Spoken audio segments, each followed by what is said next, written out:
वही बता रहे थे नितिन गडकरी। क्या कहेंगे?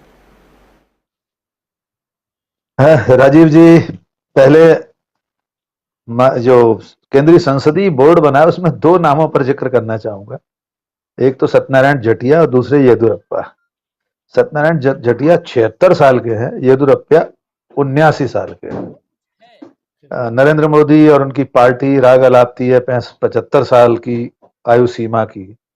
और सर्वोच्च इकाई जो केंद्रीय संसदीय बोर्ड है, जहां टिकट फाइनल होते हैं, सारे नीतिगत निर्णय संसदीय बोर्ड करता है, वहां ये दो लोग आ गए 76 और 79 साल के।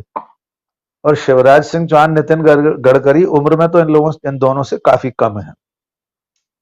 तो एक तो ये कथनी करनी का फर्क है। अब मैं पहले शिवराज सिंह चौहान के विषय पर आना चाहता हूं। एक घटना का साक्षी हूं मैं। जब 2014 से पहले नरेंद्र मोदी पीएम कैंडिडेट घोषित नहीं हुए थे, तब ग्वालियर में बीजेपी की राष्ट्रीय कार्य समिति की बैठक हुई थी। मैं उस वक्त वहां नई दुनिया में संपादक था। मैं स्वयं उसमें जो पहला ओपन सत्र था उसमें हम लोग पत्रकार अलाउ थे, हम लोगों को अनुमति थी। और उसके बाद फिर बंद कमरा बैठकें जो होती हैं हर पार्टी की। उस वक्त लाल कृष्ण आडवाणी निर्विवाद रूप से अटल जी के अस्वस्थ होने के बाद सबसे बड़े नेता थे। आडवाणी जी ने अपने भाषण में जो कहा था वो आधारशिला है नरेंद्र मोदी की शिवराज के प्रति चिड़ ही कहना चाहूंगा मैं। आडवाणी ने यह कहा था, विकास की बात चल रही थी, प्रदेशों में विकास कार्य हुआ है, तो उन्होंने कहा नरेंद्र भाई मोदी ने गुजरात को विकास की राह पर लाकर कोई बहुत बड़ा काम नहीं किया है, गुजरात तो पहले से विकसित है।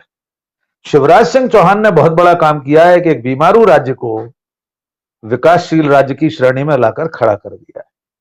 और उसके बाद से देखा जाए, तब ना शिवराज सिंह सोच सकते थे, ना लाल कृष्ण आडवाणी सोच सकते थे कि कुछ ही महीने बाद नरेंद्र मोदी प्रधानमंत्री पद के प्रत्याशी घोषित हो जाएंगे और आडवाणी जी के घर पर मोदी के समर्थक फूलों रूपी पत्थर फेंकेंगे। आपको याद होगा किस तरह से आडवाणी के निवास पर दिल्ली में मोदी समर्थकों ने पथराव किया था, क्योंकि आडवाणी इस तरह से मोदी के पीएम कैंडिडेचर के खिलाफ थे, असहमत थे। तो ये जो रार है मनों में, वो तब से चली आ रही है। एक दूसरा तकनीकी पक्ष और है राजीव जी। नरेंद्र मोदी कुल 3 बार मुख्यमंत्री रहे गुजरात के। शिवराज सिंह चौहान अब 4 बार के मुख्यमंत्री हो गए हैं और भारतीय जनता पार्टी के अपने इतिहास में सबसे लंबे समय तक मुख्यमंत्री रहने वाले, बीच के 18 महीने कमलनाथ के छोड़ दें, नरेंद्र मोदी 13 साल मुख्यमंत्री रहे थे, शिवराज सिंह 15 साल पूरे कर चुके हैं और 23 तक भी वे निर्बाध रूप से काम करेंगे।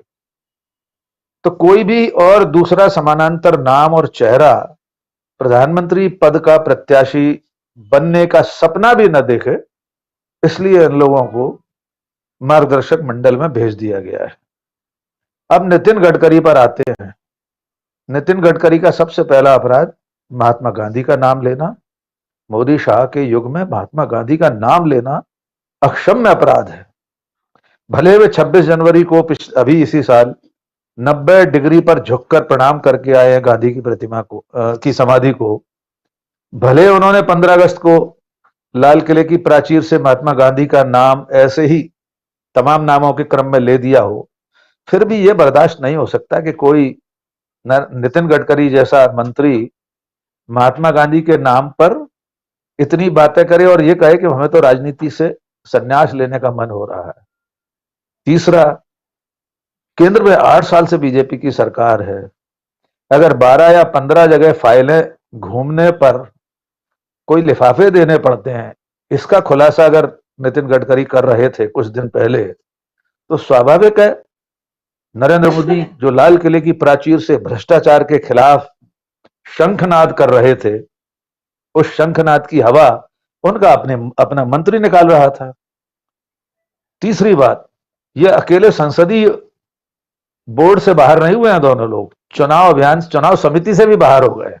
वो भी उतनी नीति निर्धारक समिति है, टिकटों का फैसला वहां जाकर भी होना है, बहुत सारे नीतिगत निर्णय वहां होने हैं, स्टार प्रचारकों के नाम वहां तय होते हैं, बहुत सारा काम होता है।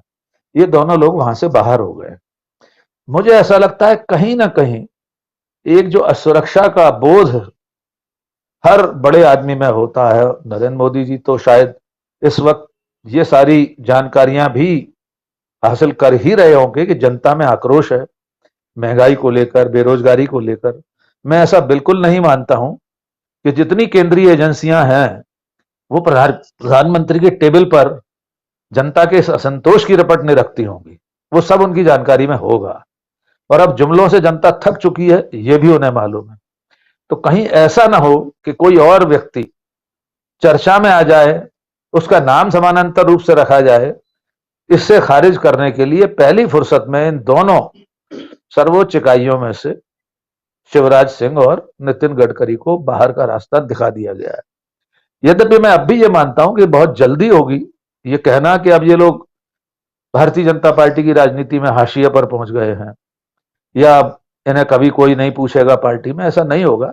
राजनीति अनिश्चितताओं और तमाम इस तरह की संभावनाओं का खेल होता है, जिसमें 2014 से पहले कौन जानता था कि नरेंद्र मोदी लाल कृष्ण आडवाणी को इस तरह घर में बंद कर देंगे और उनके घर पर पत्थर फेंके जाएंगे।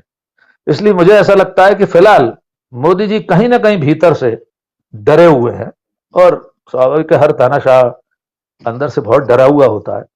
नरेंद्र मोदी तानाशाह है कि नहीं ये हम नहीं जानते, जनता खुद देख रही है। जी राजीव जी। ये बिल्कुल एक डर, एक भय दिखाई दे रहा है, और शायद वही कारण है कि जो वरिष्ठ केंद्रीय मंत्री या मुख्यमंत्री कहा गया कि मुख्यमंत्रियों को नहीं रखे, और इसलिए शिवराज सिंह चौहान को भी नहीं रखा गया क्योंकि योगी आदित्यनाथ को भी बाहर रखना था। लेकिन क्या ऐसा है? बहुत सारे सवाल हैं यहाँ पर, लेकिन के साथ, किंतु परंतु के साथ। सीधे आना चाहूँगा दीपक कोचगवे जी, आप